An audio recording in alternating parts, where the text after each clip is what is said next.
Can you beat Super Mario 64's third area if Minecraft blocks fill the world? How does Wet Dry World, Snowman's Land, Tiny Huge Island, and Tall Tall Mountain change with hundreds of thousands of blocks?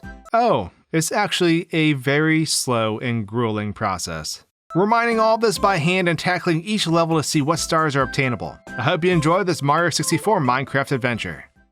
So this is my third time around the block with this challenge, pun intended. But this isn't the only third we're celebrating today. No, Raid Shadow Legends, the RPG for mobile and desktop, has just turned 3 years old. Raid hasn't really slowed down since it launched. They've been pumping out new champions, the Doom Tower, which is a 120-floor dungeon full of bosses, and the Hydra, quite possibly the most brutal clan boss yet. All these things added new strategies and challenges to overcome in the game. So whether you're just playing casually or diving in for a few hours, there's always something interesting to do. I think what I've always enjoyed about Raid is just the sheer amount of characters that you can organize on your team. There's so many ways to pair the champions up, and it really allows you to experiment and come up with some crazy new combinations. And speaking of new, for their 3rd anniversary, Raid is giving out lots of free gifts, adding new champions and artifacts, and giving each player a look back with a personalized video of their own journey and how they've grown in game. And with new events and tournaments, there's a ton of prizes up for grabs. So, want to join the fray? Use my link or scan my QR code on screen and new players will get a starter pack worth $40. 3 free champions, Misericord, Tiger Soul, and Romero, and 30 different XP brews. All new and existing players get gifts worth $25 if you enter the promo code 3YearsRaid in game.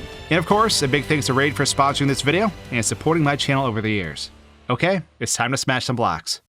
So previously, clearing out the floors down below, we were able to get 35 stars total, which honestly is not very promising because we've already gone through 9 of the 15 total levels. So doing some quick math, we may have a problem here, but regardless, we push on. Bowser 2 is defeated and we have our key. Heading to the upper floors, it's a bit of a chore to make it through all the blocks on our way up, especially near doors that transition us to other parts of the castle. We take our second key upstairs, but I keep getting instantly killed by the blocks in front of the door. They load in right as I go to put the key in. So I basically have to punch and kick while also loading them to eventually clear the doorway. We then unlock the door, make our way through the chaotic staircase, and go straight for Wet Dry World. Of course, Wet Dry World is not something I'm excited about. It's a water level, which spells trouble for a Minecraft mode. But Wet Dry World is also oddly kind of convenient. I mean that because the level itself is basically a square with walls on all sides. This makes navigating easier because things are located on a grid that isn't difficult to follow due to visible boxed-in walls. We always load the level in with the lowest water because we can't break blocks into water. But upon starting, we just need a tunnel straight to our left. We start reasonably high in the level since the blocks cut our fall when we spawn in. So going for the shocking airlift star is super straightforward. I tunnel straight across and I'm essentially looking for the top of the cannon pillar. Once I find the cannon entrance, I just dig down to the block beneath it and break open the star. Next up, we're doing things a bit out of order. I hypothesized that Express Elevator Hurry Up was going to be awful. And guess what? It was. We need to basically carve out the elevator's inside and exterior in certain areas so we can move properly. The elevator itself will move through blocks, which means we either get pushed off it while it moves down or crushed as it moves up. This star honestly took me a while, because I had to make enough space so I could chase the elevator downward fast enough, while still giving myself enough time to get on top. It's only difficult because you have to think about what blocks to break so you can still climb back up again if you fail. With my staircase in place, I eventually get the timing that I need, and I get my second star here after about 24 minutes. Top of the town might very well be my fastest star yet. The blocks force you to spawn very close to it in terms of height, so you only need to break a handful of blocks and the star is right there. Secrets in the Shallows and Sky is a different story though.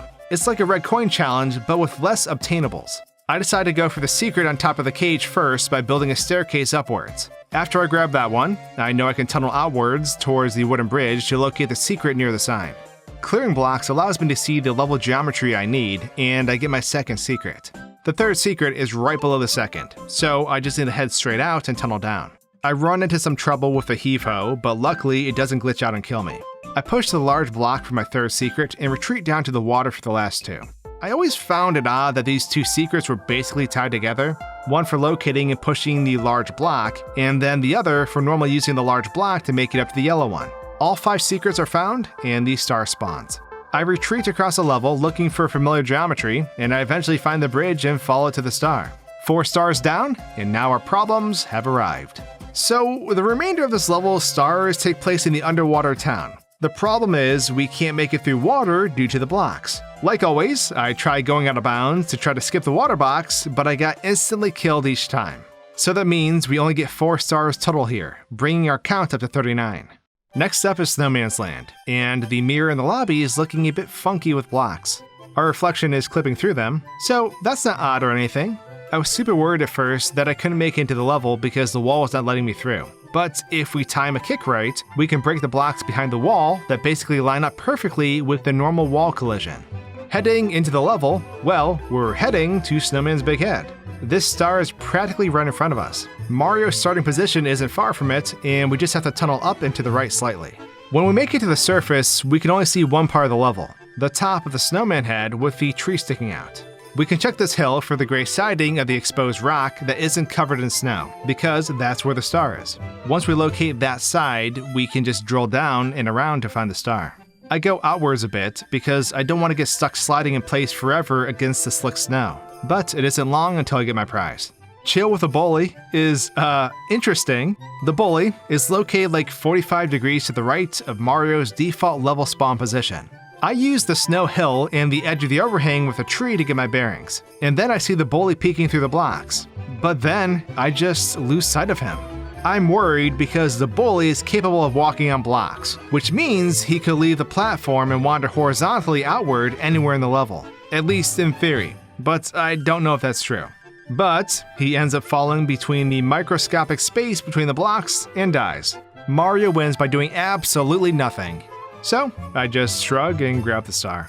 In the deep freeze is another simple star. We immediately tunnel to the left upon spawning, and then climb on top of the big ice block. We drill down inside its smallest hole and grab the star. Now, Whirl from the freezing pond kind of gave me trouble. I was being dumb and decided to go around the level to get it instead of going topside. Well, silly old me got lost several times, and the star ended up taking way longer than I would have liked. I eventually just got frustrated and went topside. Using both the tree at the top of the snowman's head and the star location, I aligned myself to these two objects to understand what direction I was facing. I then head out 45 degrees to my left and drill down until I find the stone hill. It isn't long until I uncover the box then for my 43rd star. So at this point, I'm not really thinking and I begin digging my way to the igloo. I clip into the back of the igloo and get inside, but then reality catches up with me. So while going through the basement area before, I wasn't able to get to the Vanish Cap stage since the moat couldn't be drained. So that means I can't grab the star here. And since I'm holding off on doing red coin stars as a last resort, we're pretty much done with this stage. So I pop out the level and head to the next one on our list, Tall Mountain. But before I jump in, I unearth Toad from his tomb and grab ourselves another star. Nice. What's great about Tall Mountain is that everything basically stems off the giant mountain except for a few objects. So that means when we're digging, if we locate a face of the mountain, we can just either circle it or climb up against it to preserve where we are. That way we won't get turned around. Since 3 stars here revolve around the waterfall, it's a great focal point to climb around. So for Scale the Mountain, we just fumble around until we find the waterfall, and then follow it to the top. It basically leads us straight to the star. Mystery of the Monkey Cage is up next, which is essentially the same star we just did. I wanted to be extra careful though, so I located the monkey cage first and cleared off the blocks around it. I was kinda hoping we could just clip through the cage and grab the star, but that's not a thing. After uncovering the cage and following the waterfall upwards, I locate the monkey we need to unlock it. But I'm a bit worried because the monkey can't walk through most blocks. I have to clear the way for him, and sometimes he gets stuck spinning because he can't touch the ground, or reach his next checkpoint in terms of directions. It's kind of odd.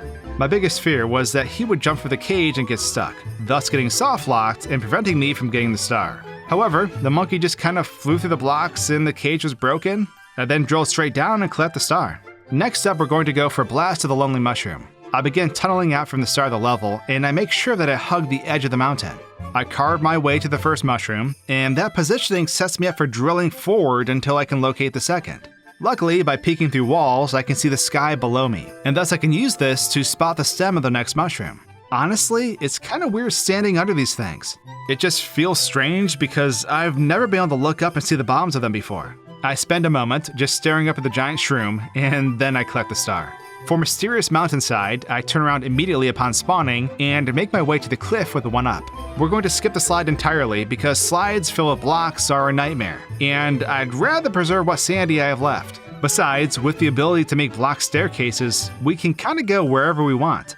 I hitch a ride in the wind just because I'm curious to see how it works with blocks, and we blast upwards through the ceiling. I then drop down below the ledge and carve out the alcove that holds the star, nabbing our 4th for the level. All that's left is breathtaking view from the bridge, and for that, we climb up the waterfall again, and then jump kick to open the cave with the star. This brings our total up to 49 stars, which is worrisome. Next, we're off the tiny huge island. We carve our way into the large painting for Pluck the Piranha Flower. We don't actually have to go too far for this one, so I immediately start digging a tunnel outward over the water. What's kinda creepy is I can see the giant fish trying to jump up and eat me through the blocks, so I definitely don't want to go down too low. Eventually, I run to the dirt wall I was looking for, and I climb up top. I quickly realize that fighting these piranha plants at ground level is a bad idea. Their fire can move through blocks, and I can't avoid it easily due to being in a small space. So I put on my 10,000 IQ thinking cap and realize I'm going to attack from the sky instead. Piranha plants are just over 2 blocks tall, and while standing above them, I can see their heads pop up to attack. They can't hit me, but I can time my ground pound so that I can kill them as they spring up.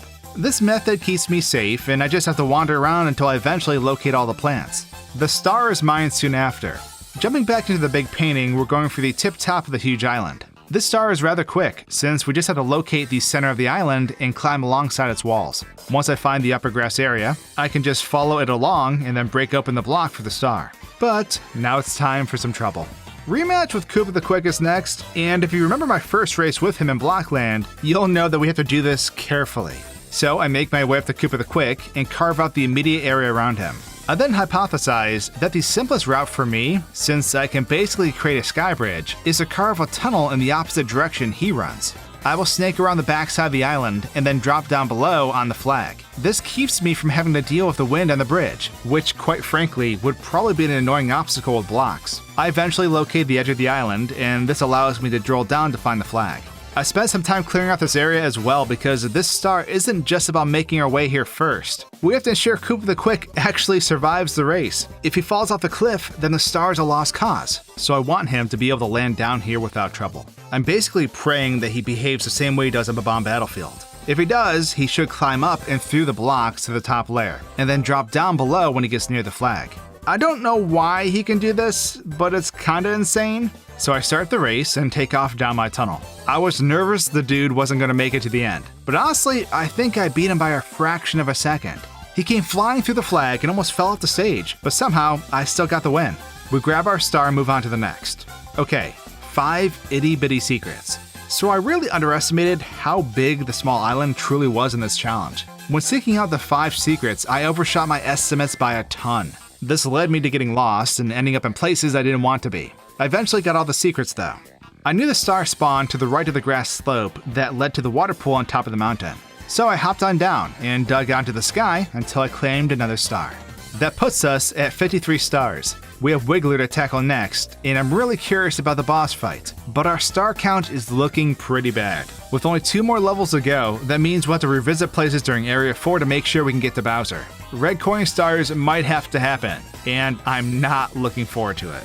So Wiggler is a boss I was kinda worried about. They move pretty fast, and I was concerned they might clip out of bounds due to all the block geometry. I was also worried the game would crash when I swapped from big to small, but luckily it didn't. So I drained the water, swapped on over, and entered the fight. I could hear Wiggler moving around, but couldn't see them for the longest time. My strategy was similar to the one I used with piranha plants. I was going to position myself above the enemy so I could bonk their head without risking damage. The last thing I want is to get trampled over and over again if I get stuck on a block. Eventually, Wiggler pops his head out into the opening, and I'm able to get all my hits in.